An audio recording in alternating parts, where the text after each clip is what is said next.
So God speaks in many ways. So today we're going to be talking about how to discern God's voice versus your own thoughts. And by the way, welcome back. If you are new here, I'm Latoya Nicole. Make sure you go ahead and hit that like and subscribe button because I would love to have you join the family. On this channel, we talk about how to hear Jesus clearly so you can be who God created you to be, do what God created you to do, and have what God created you to have. All right, let's get into it. Have you ever said, I think God told me this, but I'm not sure? Because God's voice is not confusing, but you can't follow what you don't recognize. So today I'm going to show you how to discern God's voice versus your own thoughts. And I'm going to also share some real life ways that you can grow in your spiritual sensitivity starting right now. So did you know that God actually expects for you to hear him, which is why he says, my sheep hear my voice and they follow me. So if you are a believer in Jesus Christ and you belong to him, hearing him isn't optional. It comes from your relationship with him. Hearing God is a function of just being his. It's not just for pastors, prophets, or ordained ministers. It's for sons and daughters. When a baby is born, they come out already recognizing their mother's voice. Why? Because even before the baby is birthed out of the womb, it already has a relationship with the mom. Now, what even is discernment? Because like I said, you can't walk in something that you don't understand. So in its most practical form, discernment is the spiritual ability to know what is of God and what is not of God. Discernment is spiritual clarity from the Holy Ghost. It's the difference between being led and being manipulated. It's a knowing inwardly, and that's why discernment is needed, because not every inner thought is of God. Sometimes it's your flesh, sometimes it's fear, sometimes it's even what you wish God would say, but he didn't. So just because it came from within doesn't mean it's from him. That's why today I'm going to show you 3 ways to discern God's voice versus your own thought. And the first way is God's voice always agrees with scripture. God is never going to contradict himself to make you feel better. Let's say, for example, someone offended you. They know they offended you and they want to make it right with you. But you're like, no, I'm not even going to give you a chance to work it out because I just don't want to deal with you no more. Period. Now that might sound like you're setting boundaries. You know, we in this self-care age, right? So you got to put yourself first, girl. But when I line it up with the word, Romans 12:18 says, as much as lieth in you, live peaceably with all men. So now I see that wasn't God leading me into peace. That was my feelings or my thoughts leading me into avoidance or leading me into control because I didn't even want to give them the opportunity to make it right. Because now the ball is in my court because I know I ain't got to answer their phone call. I ain't got to respond to their text. Your foundation is always going to be the word. This is why you want to study to show yourself approved. Because if there is no word in you, you'll never have anything to measure your thoughts up against. Let me give you another one. So as an entrepreneur, whenever you produce a product or even create any type of content, especially if you have some sort of influence or you're considered a public figure, you're always going to have good feedback and you're always going to have negative feedback. So if you are afraid of hearing negative feedback, you're going to need to build that confidence up. Because when you put yourself out there as an entrepreneur, especially online, it comes with the territory. So when I published my first book on Amazon KDP, I had all these good comments, right? 5-star reviews, but then I had this 1-star review. Now, this was in 2018, so I'm really just starting out. And the first thought I heard was, you need to go ahead and clap back. Let them know how you really feel about that 1-star review. But when I lined it up with James 1:19, I heard,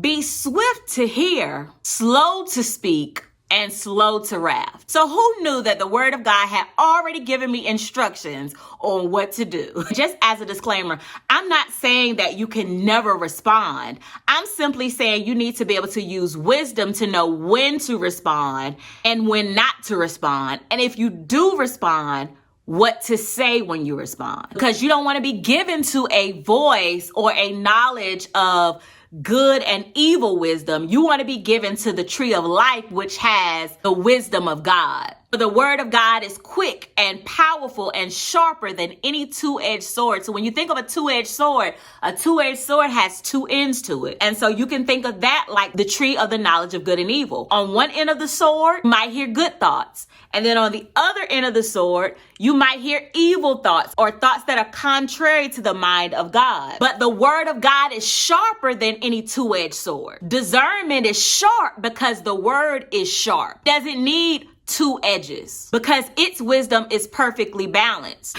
All right. So the second way to discern God's thoughts versus your own thoughts, God's voice comes with peace, not confusion. This is why the scripture says, let the peace of God rule in your heart. The word rule means to act as an umpire, which means peace is calling the shots. Have you ever had a thought that sounded spiritual, but then it brought all kinds of anxiety and confusion with it? And you're like you better do it now or you'll miss your season. That's fear talking. The voice of God doesn't bring anxiety and confusion. It settles you. One time I had the opportunity to collaborate with someone online and they were offered about $10,000 if my memory serves me correct. And so I looked over the paperwork and everything looked good on paper except this one little sentence. And the one sentence that brought me anxiety says something to the magnitude of, you agree that we can use your brand on any future advertisements that we do as we continue to grow as a company.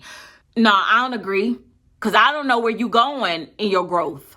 And I'm not going to agree to something in the future when I don't know the direction of your company. So I was like, even though this opportunity seemed good, I didn't feel like God was settling me in the situation. So I said no, because every open door is not God, no matter how good the opportunity looks outwardly. That's discernment, because only God gives peace when you walk through the door you're supposed to be walking through. Even though I didn't take that opportunity, another opportunity came down the line where I felt settled. And it was even better than the original opportunity. The same thing actually happened when I was getting ready to purchase my first home and I was searching for homes and I found this house and I was like, it was like one of the first 3 houses that I had went to. And I was like, oh, this one is perfect. It has everything. I ain't gonna have to do no upgrades. It got the kind of floors I need. I was like, this has to be God. He put it right in my hands, everything that I wanted. And so the realtor was like, Toya, if you're gonna move on this house, you gotta go ahead and move on it now before somebody takes it. And so of course that puts a measure of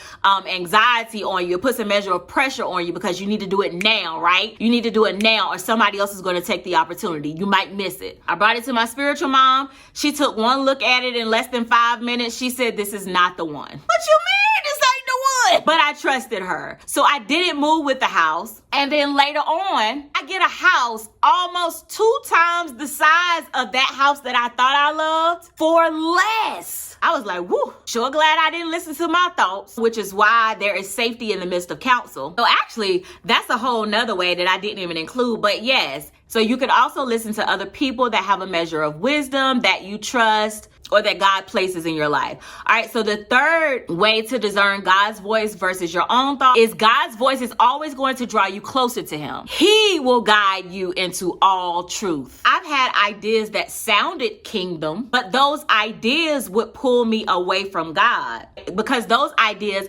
would keep me in a constant hustle, keep me always having to do stuff, booked up, just keeping me busy. Now, I know for me personally, God has never dealt with me with anything that has to be hard. Even when I asked for an idea for passive income, the idea that he gave me is really what keeps the foundation of my income coming in monthly. I don't have to do any extra work from that. The books are already published, so the money just continues to flow in without me doing anything extra. Somebody said, Toy, you don't like to work.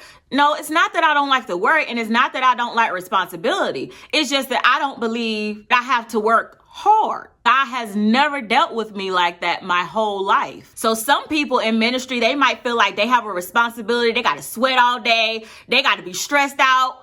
They got to almost want to quit ministry to feel like they doing something. If you think God got to give you gray hair to make you feel like you are winning souls to the kingdom, by all means. That's for me and my house. I only want to do things that draw me closer to him. So no matter what I'm doing in business, no matter what I'm doing in ministry, if it's taking me away from him, that is not God. That's when I realized my thoughts push me to always hustle, always have to be doing, always have to be working. But God's voice causes me to abide because he's already done the work. I'm simply living out the work he's done. So if the thought pulls you away from prayer or spending quality time with God, you start seeing where you were studying in the mornings, but now the first thing you do is look at your phone in the mornings, and then you get wrapped up in your day. You forget to study, you forget to pray because your day was too full. Then that's not God's voice, because God's voice doesn't just give you direction. It continues to build your identity in him while you're walking it out. So discernment is like a muscle, which is why scripture says those who by reason of use have their senses exercised to discern both good and evil. You grow in discernment the same way you grow in the gym. By use, by working out, by doing it. Think about it. You don't recognize your best friend's voice because they speak differently than somebody else. You recognize their voice because of how much time you spent together. So the more you spend time with God, the quicker you'll discern when that ain't him, or when that's definitely him. All right, so to recap, the 3 ways to discern God's voice versus your own. God's voice agrees with scripture, God's voice comes with peace, and God's voice draws you closer to him. Discernment isn't just about direction. It's about knowing the difference between God and everything else. That's the gift or the blessing of relationship. So if you've been second guessing yourself, I want you to hear me clearly. God is always speaking, and he wants you to hear his voice. He wants to be known in you, not just talked about around you. Now let me know in the comments, what's one way that God has spoken to you before? And listen, stay rooted, stay grounded, and always stay subscribed to Jesus. I'm LaToya Nicole. I love you, and we'll talk soon.